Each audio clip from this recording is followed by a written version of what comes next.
Welcome and thank you to everyone for joining us today. Thank you to our co-hosts at these lectures, the American University Museum at the Katzen Arts Center.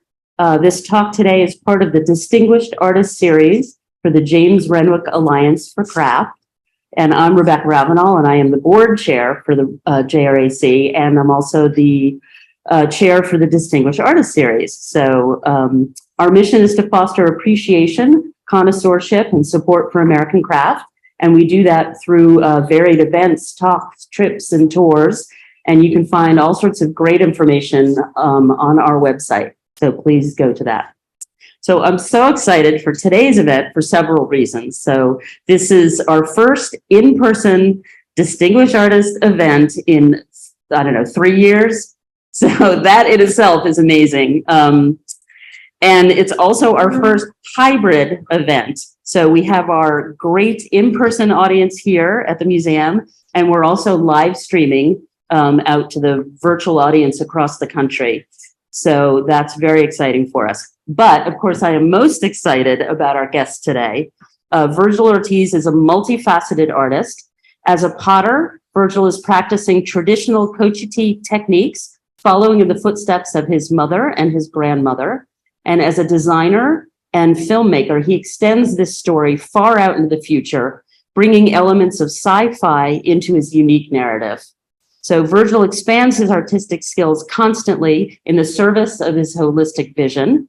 And he'll be showing you a wide range of work in his talk today, at the end of which I'm sure you'll be just as excited about him as I am. So please welcome Virgil Ortiz. Thank you so much for everybody for attending and coming here. I see some familiar faces. Thank you for coming out.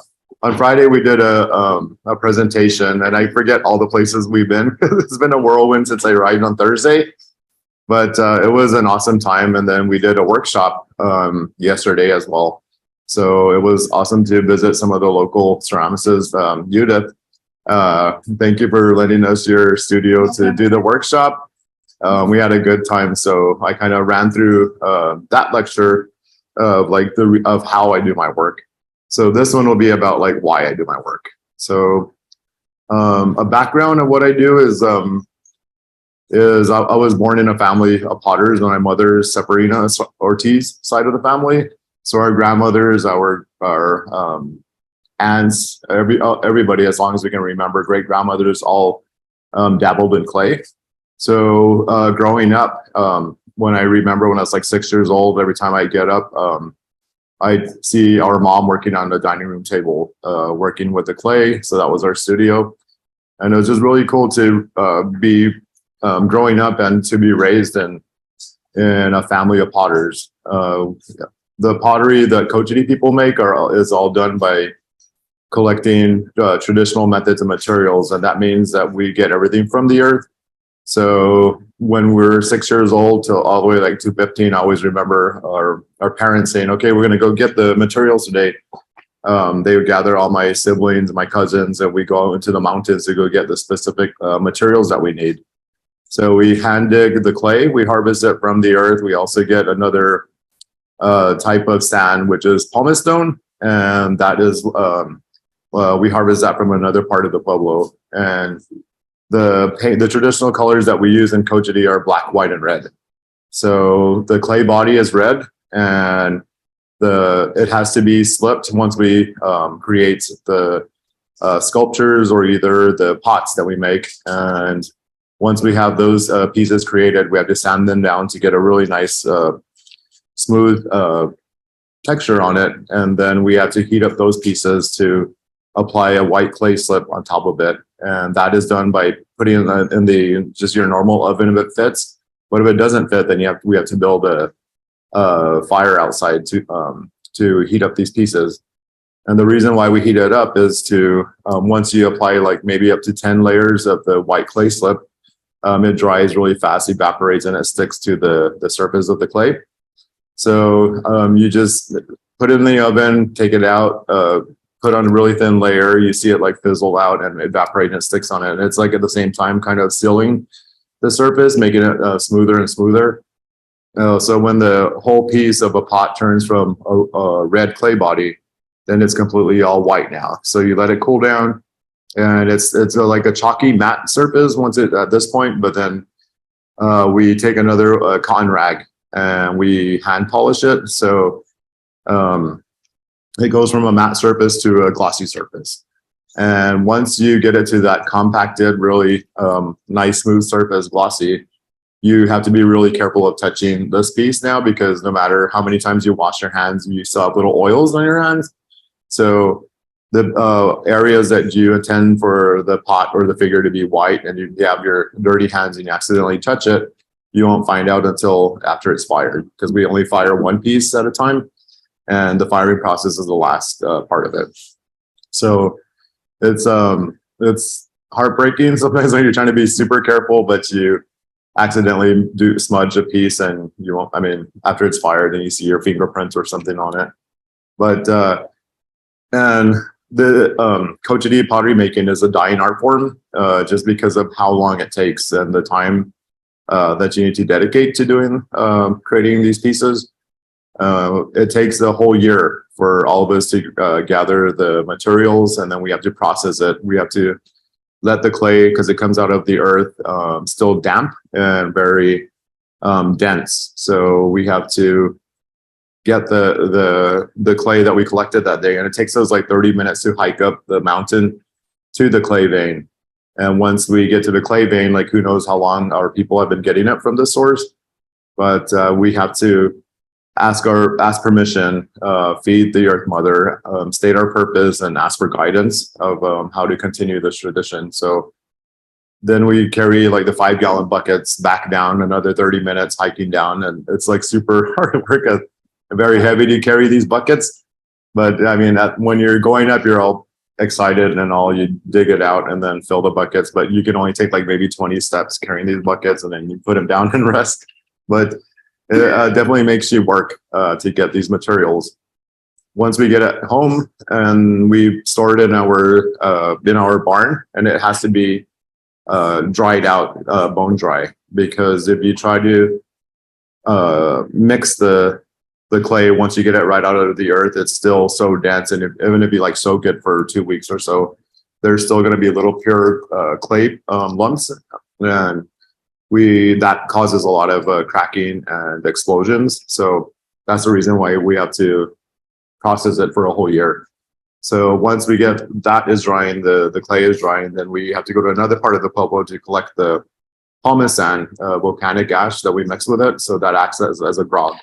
So that helps the pure clay to have a stronger clay body, and also prevent a lot of the cracking, and easier to malleable to work with it, because the clay is so pure and it's so sticky. There's no way you can work with it by itself. So you have to mix in the temper with it. So that comes out. You'll see the samples of what I'm talking about, like a whole year's of work on the video that will show you in like 5 minutes. But just to keep in mind of like how long it takes to get all these materials. The black paint that we use in our pottery is made from the wild spinach plant.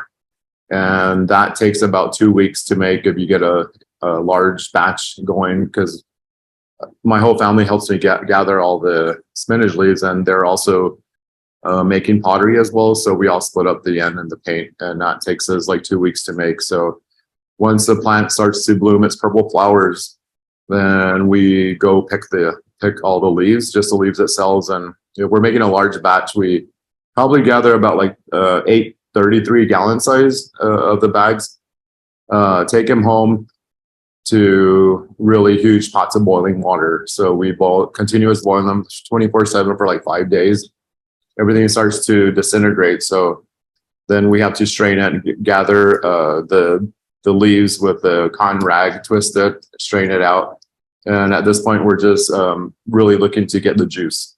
So once we only have the juice, we remove all the leaves, we keep boiling it, then it gets thicker and thicker. Then it condenses, then we start to put all the pots together of the liquid. And then after probably almost the 2-week mark, we have like the juice that is like so thick now, and it like has condensed down to like half a gallon. So at that point, I can take it from the outside and take over this process from my nephews, because I was telling everybody like over these last 2 days, like how lucky I am to have a huge family with a bunch of nieces and nephews, 44 to be exact. And, you know, it's so awesome to teach them how our grandmothers, our mother, our dad taught us where to get all these materials, but they can stay up all night and cook do all the hard work. But once I have like a half a gallon left, then I take it inside, and you have to watch it really carefully how it's boiling, and it looks like lava, or like I always refer it to making like the candy apples, the red candy apples. That's what it looks like. And at a certain point, we add a little bit of sugar to help caramelize it. And once you do that, you have to really watch it, because if you overburn it, it will not stick to the polished white clay slip. So at that point, if you do burn it, I've done it like maybe 4 or 5 times and wasted 2 weeks each time of work. But you have to really watch it, and it's just funny because like how it looks, and like the crystal part of it, and like the sheen of it is pretty shiny. So like, okay, it's done. So we just distribute it onto corn husks, and that's how we dry it. So again, we have to dry the paint for a whole year. At the 6-month mark, it's like still malleable, kind of like taffy you referred to. And then at the year mark, then it's hardened up to like a candy apple or a Jolly Rancher. So we'll break little pieces off, crush it up, add some water to it, and that's our black paint. And to use the glaze, you could put on the glaze and easily wipe it off. But using the traditional materials, you can't wipe off anything. So once the paint goes onto the surface of it, it's there to stay. So everything that you see that I do, it's all hand drawn. I don't use stencils or anything. Like the closest I got to was using tracing paper to take photographs of my friends that I'm developing characters of what they're looking like, and then turn them into a graphic form. And then I would put it on tracing paper, but I would put little holes into the tracing paper, like at strategic points, like say the pupils, the nose, the chin, the ears, or the eyes. So I will kind of hold it up to the pot, like where it's not touching the pot, and put a little thin pencil lead and make little guide dots. So that's how I transfer my images onto the surface. So again, it's all hand paint, all freehand. It takes usually would take me like maybe, it just depends if I'm painting a pot or a figure. And if I'm painting a pot, you will just have it on a banding wheel, so you could spin it around. But all of our pots have a black band around the top, so you can touch it there and it's going to be black. So that's how you kind of guide it. You can tip it holding the top. In our figures, you tend to have gloves or wearing boots or hair, then that's going to be black too. So that's how you handle it when you're painting it. So once the piece is completely decorated, the wild spinach sometimes comes out green or brown. So it's like really almost translucent. And another strategic part of that is like if you have a large area that's supposed to be all black, you'll want to naturally just keep on painting over it. But if you do that, it starts to do a reverse effect. It will start removing the paint, or when you fire it, it starts to streak it. So you have to be really, I'm like up to like 2+ or something for my readers, my glasses when I'm doing that, because you have to watch really closely when you're filling in larger areas on your pots. So it's all painted, and we pit fire above ground, and we usually fire a lot during the warmer weathers because the outside, the ground has to be completely bone dry as well. You can do it in the winter time, but you have to burn the ground like maybe twice before you can actually fire. And we have a grate that sits about maybe 10 inches off the ground, and we have a really small kiln shelf that sits on it to make everything all even. And all of our pots are fired upside down, and our figures are fired standing up, and we only do one at a time. Once we have the piece on the kiln shelf, then we take some chicken wire, and we form a little barrier over the piece that's to be fired, and it's leaving like maybe 5 inches, 8 inches around the piece. And in the meantime, also we have gathered and collected cow manure, the cow patties, so they're bone dry at this point too. So you take those and you stack it up around the chicken wire, and it looks like a big beehive when it's all done. And then we use aspen and cedar wood. So you have to light it, ignite it from all sides equally, because we want the smoke and the flame to go straight up and stay away from the piece. So once it's fully engulfed in flames, and you can slowly see that the cow manure is starting to get on fire, catch fire. So we stop feeding the fuel of wood, and then the cow manure will start burning. So it's like you can't even get close to it. So it's like really a big ball of flame. And so the cow manure is engulfed in flames, so it burns from the outside in, and that creates our kiln, and that's how we fire our pieces. So once it's fully engulfed, you just have to let it go through and let it burn out when it's ready to burn out. And like, I mean, all potters know, like, you're so scared when you can open your kilns, like, you don't know if it's going to explode or have crazy mishaps in it. But same thing with us, like, we're praying, but usually, like, if I do a larger figure or a pot, I've been working on that piece for 2 or 3 months. So if you hear a thud or a popping sound when you're firing it, you know that all that work has gone. But a lesson my mother would always have to console all of the kids, all me and my siblings, when that happened. But you eventually learn how to deal with it, because she's always supporting you, saying, okay, you got to do it again, just get up and do it. And but if it comes out good, then you're super excited. And now the wild spinach has turned from a translucent green or brown color to all black. So it transformed itself, and it has ashes on it. So that means you have to clean it. So once you get it cools down, you can touch it, then you rag polish it again, and you see the piece. And to help speed up the process of like what would happen if you touch it with your hands, a lot of times, like, gives it a natural patina of like the oils on your hands to transfer on it. But to speed up that process, we use animal fat or egg white. So that really brings out the color of the black and all the color, just like how lotion does to our skin. So at that point, then you're done and start photographing and all. But the clay is the core of all my creations, and I work in many mediums, and I try to learn it as much as I can, because it's just I'm never bored. So I bounce, like, if I'm doing fashion, sewing something or designing it, I could put that away, then I'll go to pottery, put that away, go to sketching, put that away, go to video or jewelry. So it's just like, I'm a busy person, so I'm always, my brain never sleeps. So it's just like, that helps a lot. So I try to learn everything I can. Another reason that I feel why I do pottery is to make sure it doesn't die out, because it is a dying art form. A lot of people that had families that did the traditional methods and materials of pottery making, a lot of them have normal jobs outside of the pueblo, and they have kids, so they don't have the time they need to dedicate to continue this tradition. But I'm just hoping that I can make that connection, because I know it's so much bigger than myself, and being born into a family of those potters. So I feel like that's an honor, and also I that's one of my jobs, to pass it down. And also another reason why I do it is to educate globally about the 1680 Pueblo Revolt. And most people don't know about the Pueblo Revolt because it's America's first revolution, but nobody talks about it. It's not in our history books. It's not taught in schools because of the genocide that happened to our Pueblo people.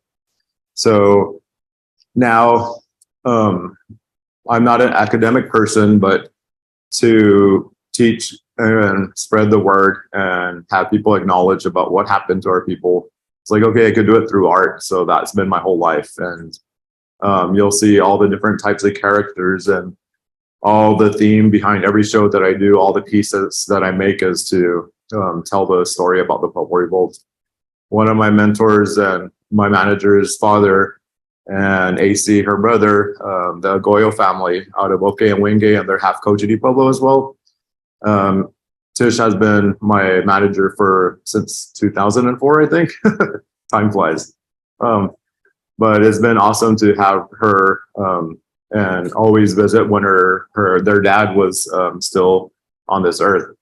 And he was one of the main people, actually the only person that really spearheaded education about the Pueblo Revolt. So he had seen what we were doing, how we were incorporating all different types of mediums and art world of how to educate about the Pueblo Revolt. So he gave us his blessings and said like, okay, just make sure that you guys tell the truth and get it out there. So that has been the backbone of it. And like, and also, both my parents are gone, but they also supported us and really gave us the strength to do what we're doing. So I've written a movie script about the Pueblo Revolt happening when it did in 1680, and also in a future time dimension of 2180.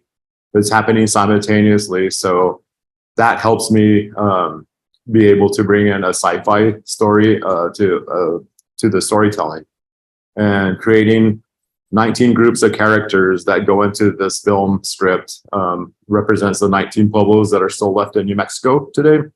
So you'll see a bunch of really futuristic characters in clay, and that just goes back to the historic pottery of what Cochiti people did. All of their figurative pottery were all based on social commentary. So all of the people that were being brought into the Cochiti area, all the different entertainment and shows and circus side shows, they captured their caricatures in clay and also created a timeline and a storyline of what all the people that were visiting and new to our area. So a quick story about that is like of why I do it and how I know I'm supposed to do it is because there was this one, he's still around, his name is Bob Gallegos. He's a family friend, and he owned a business. He was a dealer. So he would come to the Cochiti, to our home, to visit our grandmother and our mother to buy pieces for his store. And he would come maybe 4 times a year, but he's known me since I was 6 years old. And he was always watching the families that were continuing making these traditional artwork. And he always supported us by buying it. So he became a friend. So maybe around like 15 years old, he noticed that my pottery started to evolve and to develop into different types of characters, like which were never made in Cochiti before or at that time. And he was asking my parents, like, who's teaching this kid how to make all these different types of figurative pottery and like how he painted them. And they supported me, just saying like, he's just experimenting. And he said, can you bring him down to my showroom? And at that point, we've never been to a showroom in Albuquerque. We went down to his showroom, and when we walked into his showroom, my parents and me almost passed out just seeing. It turned out they had the largest collection of historic Cochiti figurative pottery in his collection, and all the things that I was like experimenting on looked exactly like them. So that was like a huge clue. Like I knew this is what my life was going to be about. So when I was 15, I figured out what I was going to do for the rest of my life and dedicate my life to clay and to revive all the social commentary aspect of what the Cochiti figurative pottery is about. So now combining all this, what I had behind me, the strength and the backbone to do this, it's like I've written the movie script. I started to really jump at any type of mediums that I do, and to help really like kind of like storyboards for movies. They're actually like sketches and all, but the way I do it is like I make physical costumes for my friends that have all these characters that I created, and also through using the clay too. So that's where you see all these different types of characters coming. And the ones that are from 2180, what they're doing is coming from 2180 back to the present time and historic times. And their job, what they're doing is collecting a bunch of different artifacts and clay shards and pieces of our artwork, our language, our dances, our ceremonies, taking them back to 2180, storing them and protecting them so that when we get to that time, all of our traditions and songs, our way of life are all still going and kept intact. Our mother and father, Sabrina and Guadalupe Ortiz, and our dad was a drum maker, so that was really cool to learn exactly what he did as well. I didn't make too many drums, but it was just really cool to have the whole family. Like I didn't know we're creating art on a daily basis in our household, but just having their support of them being artists, that's I'm so happy to and so lucky to have that support. Some of the family members that are still making the traditional pottery, from left to right, is Kyle, Dominic, Harlan, Lisa, myself, our dad, our niece, Dominique, and our 2 sisters, Joyce and Janice. going back to what I was just talking about, like how we collect the clay and how we cook the wild spinach paint. And you will see how we fire them as well, just like what I explained to you guys. And we gathered the whole family just because it's easier to do this. So we help each other fire our pieces all day long. Here's the video. Do you have to press the play button or do you press advance it?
That was a small batch, and that's why it took a lot less time.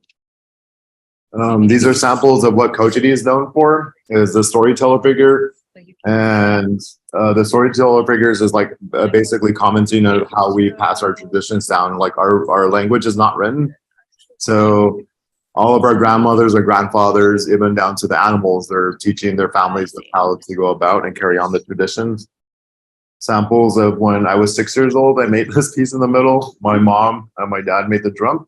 Our grandmother, Laurencita, and then me starting to experiment, getting out of painting the different types of the traditional paint on the pots. And then the blue box. I was 6 when I made this, so I don't know if I was influenced by like the Yeti or Chewbacca or Bigfoot, right? But it was just funny, like how I already started to really make different figures in our family, what they've taught me. I just wanted to make sure, like, to make the connection to the next generation, and really anybody that I teach or try to teach in Cochiti, I bring the traditional designs of the pottery making. And when you look at the real traditional old school pots like this one here, like you'll see elements of the natural elements of like the clouds, the sky, the rain, our kiva steps, and the wild spinach paints on them. This is a sample of photograph by Ben Wittick that was taken in the late 1800s on the left-hand side. And when I first seen this piece through Bob Gallegos, was the one that had it that I told you about.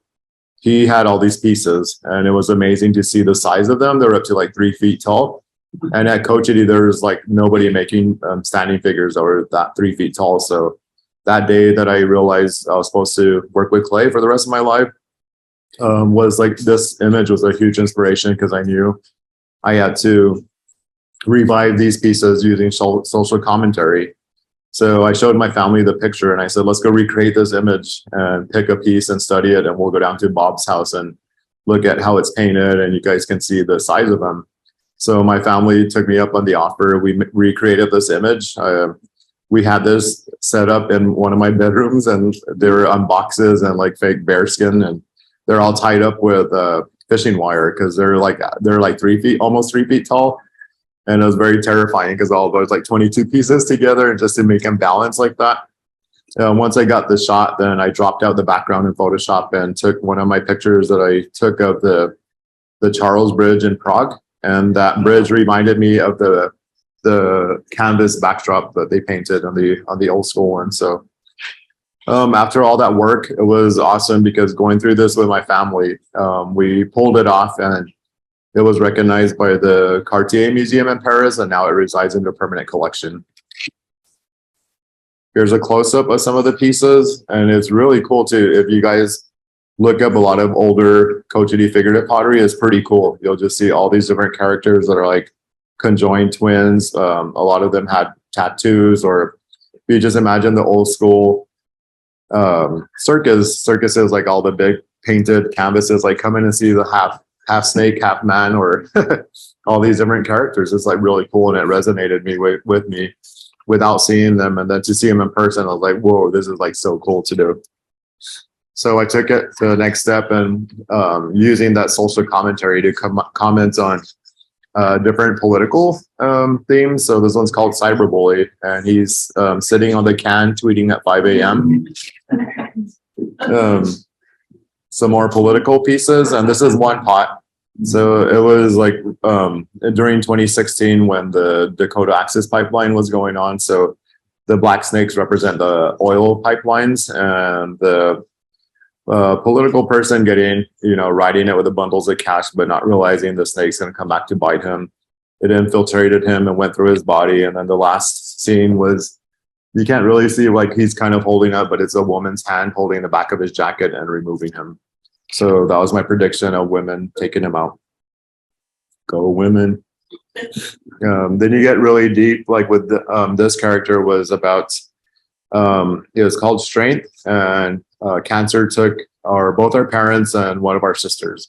So the design on it is called the V-Maze design, and it represents the never-ending quest to find a cure for cancer.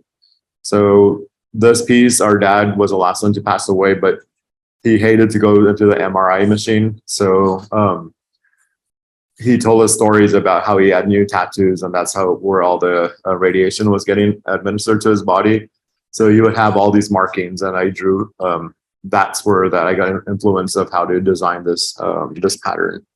But if you were to lay this piece down on its back, that you would kind of see him going into the MRI machine like that. Samples of traditional pottery, but also using it as like a canvas instead of putting the geometrical designs that I do. So really combining both aesthetics of really old school, but also putting graphic images of the characters.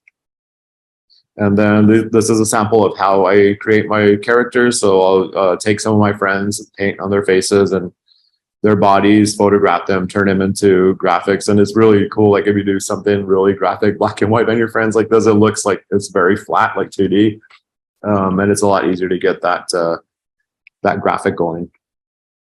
And then I started to really push it, like I told you guys earlier, all the different mediums that I work with. So the fashion started to pop up. And at this point, I was able to collaborate with Donna Karen in 2003. So I took the design elements from Cochiti pottery, put them onto the fabric. And once we released this line, we're able to, she gave me a pedestal to really talk about all the fashionistas that had no idea like where the patterns came from. So I was able to reach that whole side of new collectors and direct them to exactly where they came from, Coachity. And then all the images on the right is my own line that I developed after that. So working with Donna Karen opened my eyes of how to create a fashion line. So from the ground up, we learned it ourselves, just trial and error along the way. So we started adding accessories, leather accessories to the collection, wool clothing, silk scarves, even down to furniture.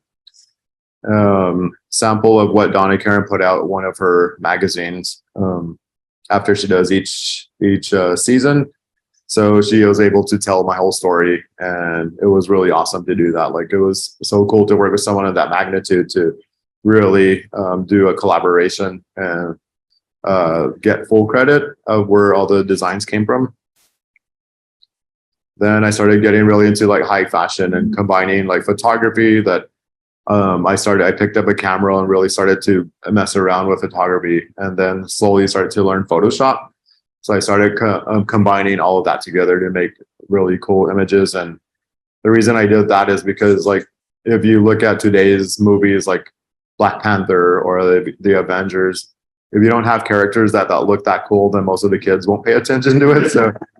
So I was like, okay, I had to push myself and create these really cool characters. So all the designs you see, all the characters, I try to develop them as fully as possible, because I want, once we go into production of a film, I wanted them to keep their integrity of how I designed them.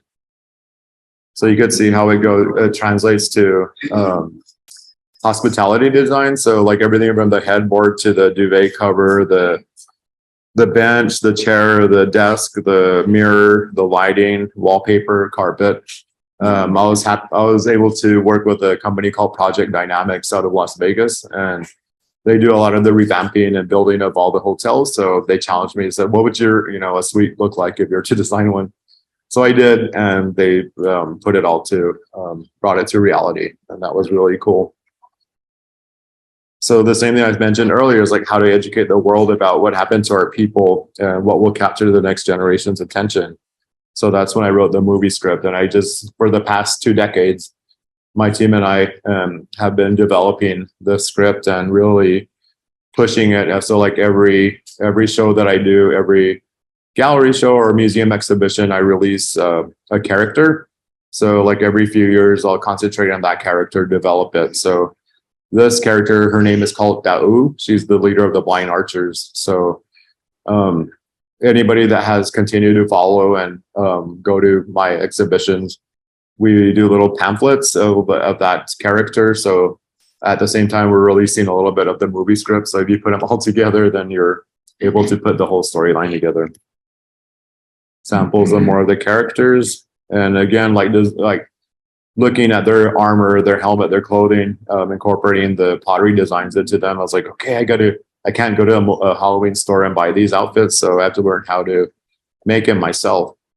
And learning how to do foam fabrication through like YouTube University, right? Just trial and error, building foam fabrication, and now resin, and taking it to the next level helped me to really develop these characters.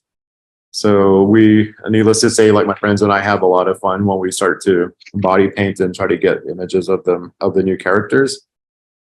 Some of them, how they look, and like taking art influencing life and vice versa.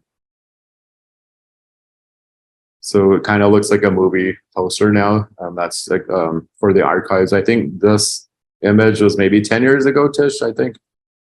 So it's kind of cool to really keep on developing. And now what we're just challenging myself, like no more imaginary hurdles. That is what I tell all my students that I work with, is like all these imaginary hurdles of saying like, I can't do this, it's too hard. It's like, I always tell them these hurdles were never there to begin with. So quit putting up these imaginary hurdles and just do it.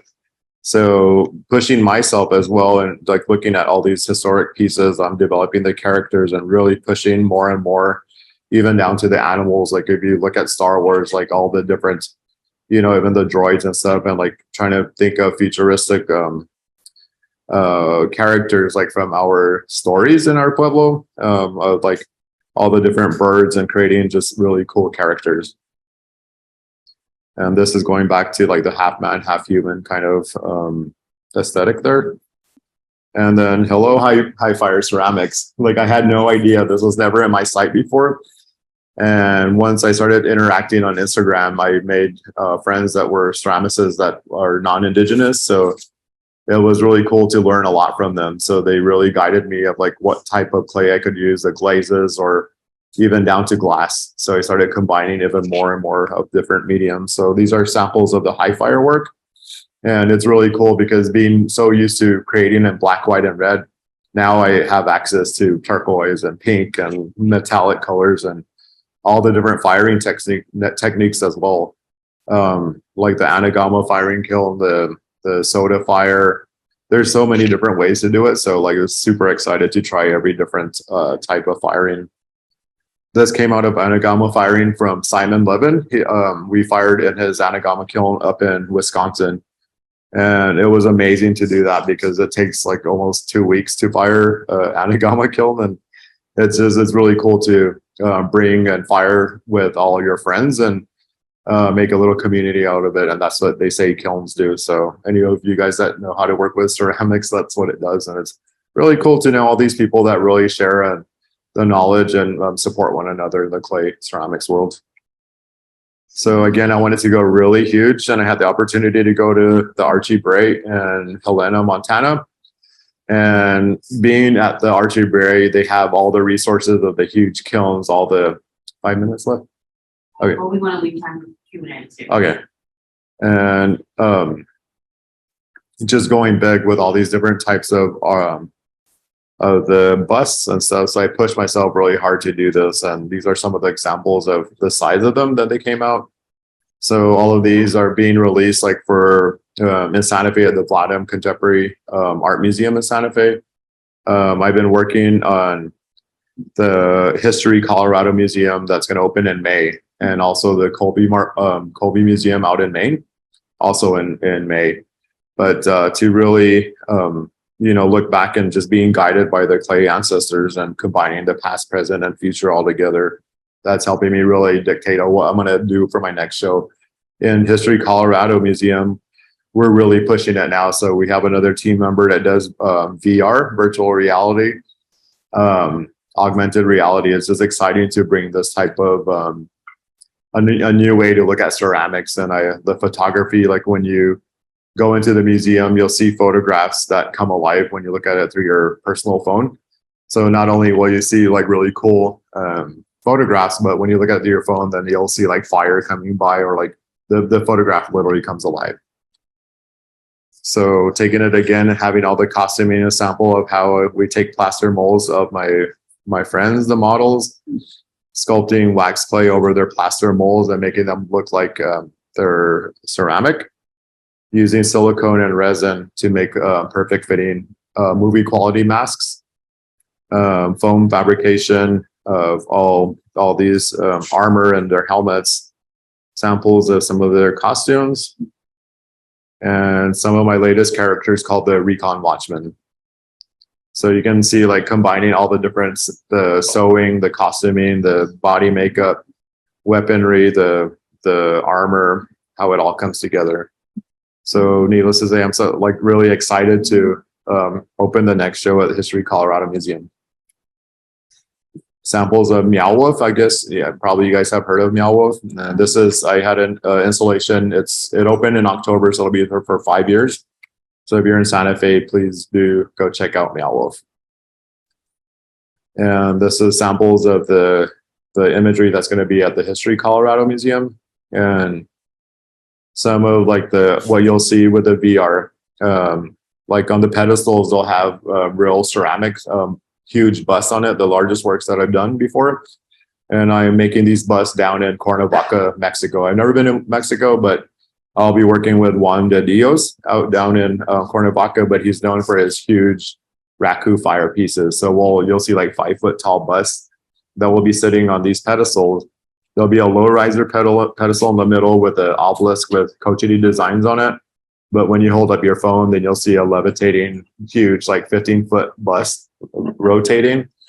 So it's going to be a fun show. And like the photographs on the side, those will come alive as well. or some of the characters where you actually see them like a 10-foot tall runner in a glider. That's about it. Thank you guys.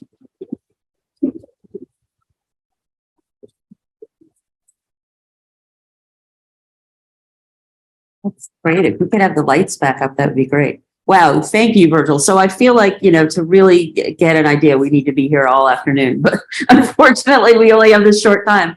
But we wanted to take a few short questions and maybe short answers because we are running out of time. And then I noticed that there are maybe some questions coming through virtually. So maybe Inga or Jamie Ann can help us with those. But if you have a question, just say it really loud so everybody can hear you.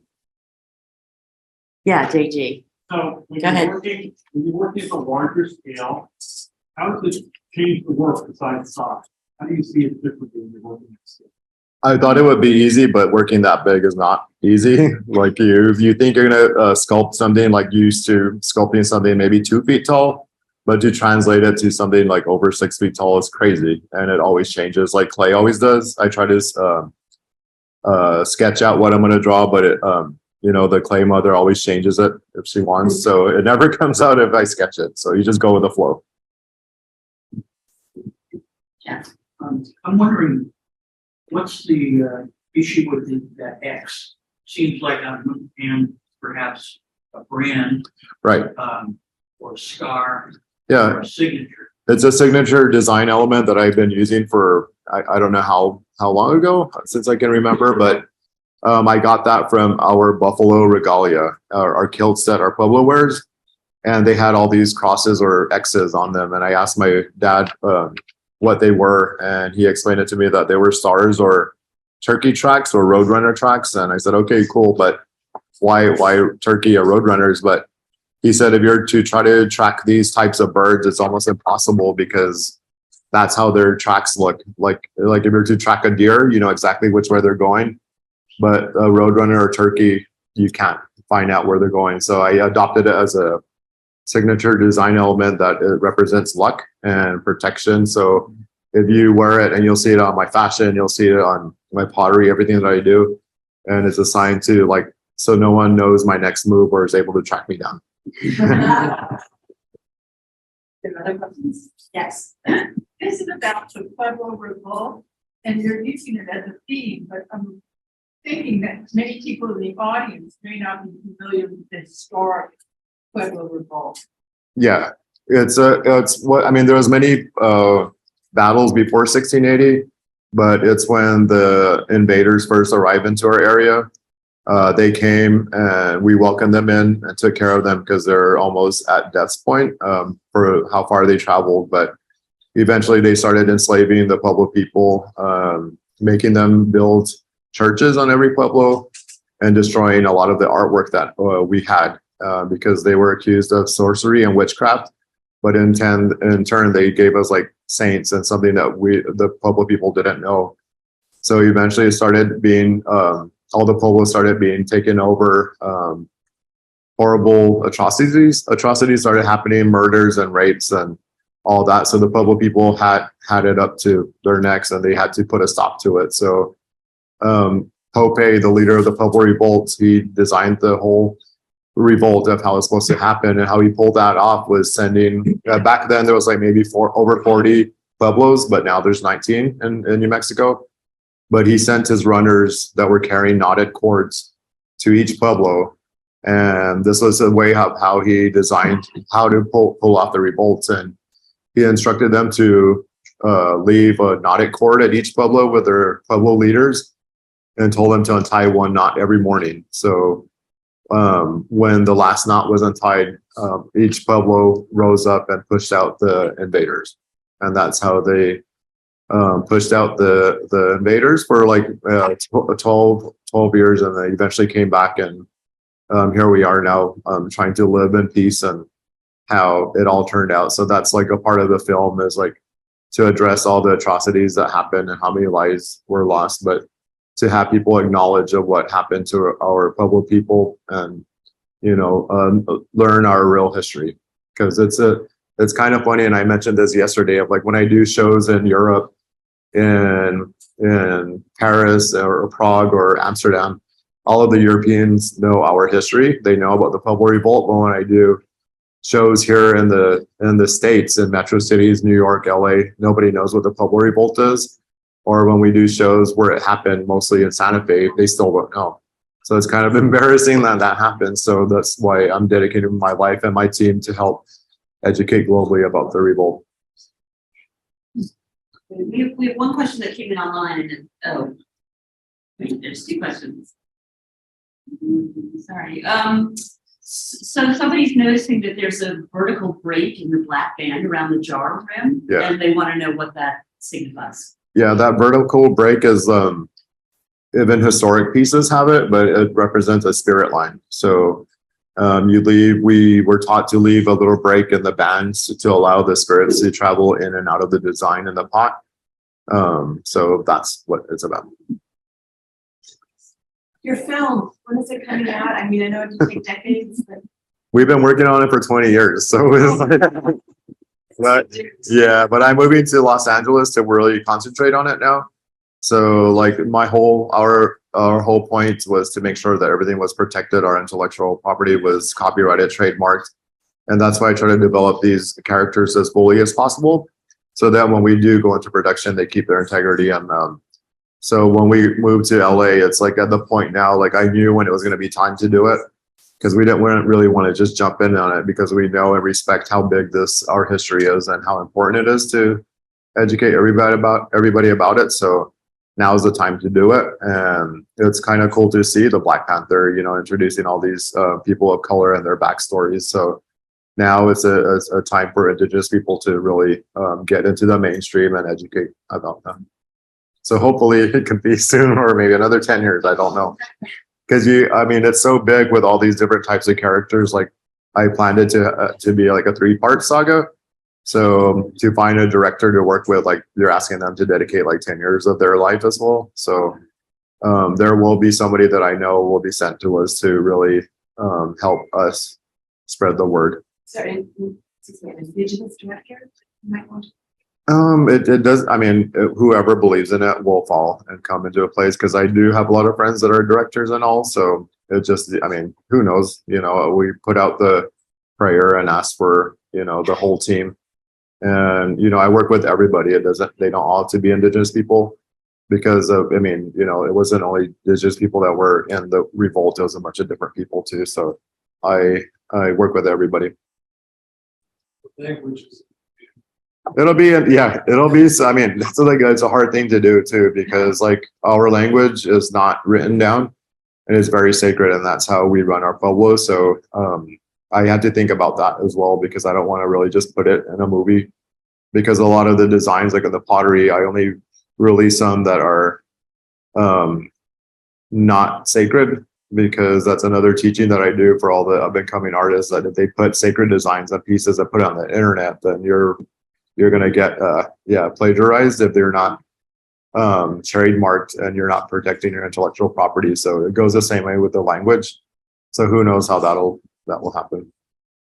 Great. So I'll just say thanks again for coming. And this is the second in our Distinguished Artist series programs for this season. There will be 2 more. Our next one is coming up in just a few weeks with a wonderful woodworker. And then after that, we have a glass artist. So if you're interested, please do go to jra.org and check it out and sign up. Thank you for coming.